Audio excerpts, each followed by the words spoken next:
بنیادی طور پر Soviet union کے ابتدائی دور آذربائیجان کا ایک حصہ تھا، جس کو سوویت یونین بھی مانتا تھا اور ابھی بھی مانتا ہے۔ موجودہ تنازع کا آغاز 1988 میں ہوا، جب سوویت یونین ٹوٹا اور باقی ریاستوں کی طرح آذربائیجان اور آرمینیا بھی آزاد ریاستیں بنیں،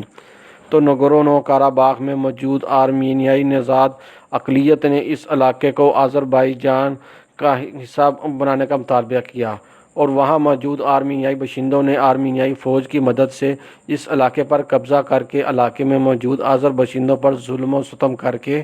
ان کو یہ علاقہ چھوڑنے پر مجبور کر دیا، اور ایک بڑی تعداد آذربائیجان باشندوں کی علاقہ چھوڑ گئی، جن کی تعداد تقریباً 1 لاکھ کے لگ بھگ ہے۔ اسی تنازع پر ایک جنگ 1990 میں دونوں ممالک کے درمیان شروع ہوئی، جس کا اختتام 1954 کے معاہدے کے ذریعے ہوا، جس میں موجودہ صورتحال کو جوں کا توں برقرار رکھنے کو کہا گیا، جیسے کشمیر کے معاملے میں کیا گیا، اور پاکستان کی طرح آذربائیجان اپنے اس علاقے کے واپسی کا مطالبہ کرتا رہا، جو کہ ابھی تک نہ ہو سکا۔ اگر آپ اس علاقے کے نقشے کو دیکھیں تو یہ متنازع علاقہ، جو بنیادی طور پر نقشے میں بھی ظاہر ہوتا ہے، آذربائیجان کا حصہ ہے، اور اقوام متحدہ اور تمام دنیا اس علاقے کو آذربائیجان کا حصہ تسلیم کرتے ہیں۔ اس علاقے کے ارد گرد کے ممالک میں روس، ترکی، ایران، جارجیا واقع ہے۔ آرمینیا کو کسی حد تک روس کی سپورٹ حاصل ہے، کیونکہ آرمینیا ایک عیسائی ریاست ہے، اور ساتھ ہی روس یہ بھی چاہتا ہے کہ آرمینیا میں یورپی یونین کا اثر و نفوذ نہ بڑھے، کیونکہ وہ بھی ایک عیسائی بلاک ہے۔ جبکہ آذربائیجان کو سپورٹ کرنے والے ممالک میں ترکی کے بعد پاکستان کا نام آتا ہے۔ ترکی کے علاوہ پاکستان واحد ملک ہے جو آرمینیا کو بطور ریاست تسلیم نہیں کرتا۔ ایران ماضی میں اس تنازع پر آرمینیا کو سپورٹ کرتا رہا ہے،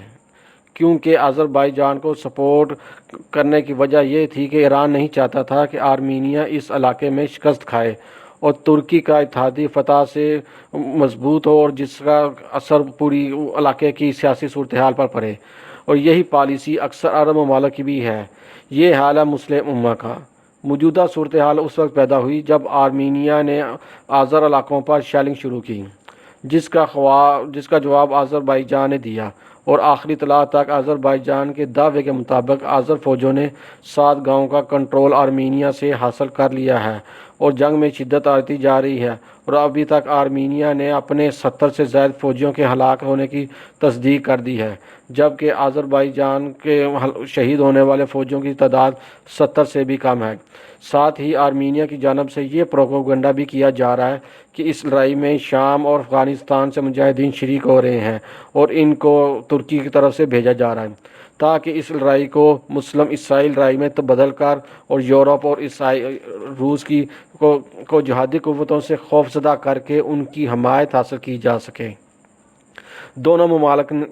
زیادہ تر اسلحہ روسی استعمال کرتے ہیں۔ روس دونوں ممالک کو اسلحہ کا بڑا سپلائر ہے، لیکن وہ آذر کو اسلحہ نقد رقوم کے بدلے اور آرمینیا کو ادھار رقم کے بدلے فراہم کرتا ہے۔ اب ترکی بھی آرمینیا کو اسلحہ، خاص طور پر جدید ترین ڈرون فراہم کر رہا ہے۔ اس سے پہلے آذربائیجان ڈرون اسرائیل سے حاصل کرتا ہے۔ یاد رہے کہ